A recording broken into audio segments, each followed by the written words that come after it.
Taking a look at some of our Alaska news for this Tuesday, September 26th, 2017. Fort Wainwright's explosive ordnance disposal unit got called out all the way to the border because of a homemade explosive. Actually, they got the call Saturday night that somebody had reported seeing what they looked like could be an explosive on one of the pullouts down near Toke. So they sent the explosive unit down there and found what appeared to be a homemade explosive.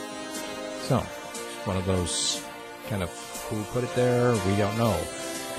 Homer firefighters managed to knock down a small wildfire last Thursday. It was called in shortly after 7 in the morning. It was behind the school down there, and the school itself never in any danger, nor were the kids. Alaska Job Corps students marched for peace last week in Palmer.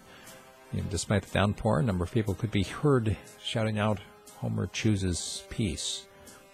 Senator Dan Sullivan has co-sponsored legislation targeting Internet sites that are commonly believed to be used for sex trafficking, basically making them accountable, saying, look, we know that people are using your sites for sex trafficking, therefore we're going to hold you responsible for those crimes as well.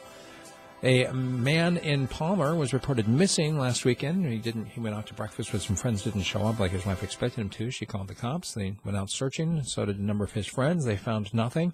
However, about the same time, a 911 call came in from some guy who said, hey, I just saw somebody drive off into the tree line.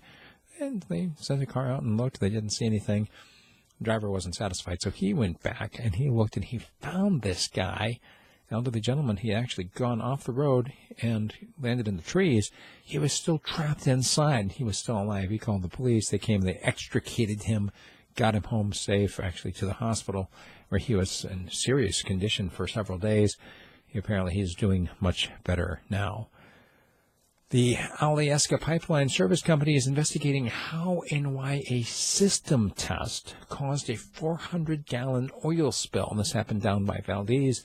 Basically, it's a simple test. They stop the flow of oil, they send pressurized water through, and then, basically, for some reason, the test paused, and the water came back out, only it came back out mixed with oil and sludge and whatnot, and caused a big mess for everybody. They're trying to figure out why. It's a test. It shouldn't have happened, but it did.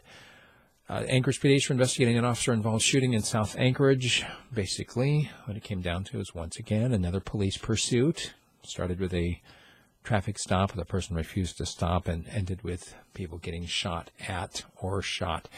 More stories that we don't have time for. You'd like to learn about the snow expected on the highway summits around the Fairbanks area, the wolf harvest quota on Prince of Wales Island, the Department of Labor and Workforce, and the latest wage numbers. You can become a subscriber at radiofreespeech.com. The subscribers get a 30 to 40-minute audio form of the news delivered directly to their inbox every morning at 5 a.m. You can, too. It's radiofreespeech.com.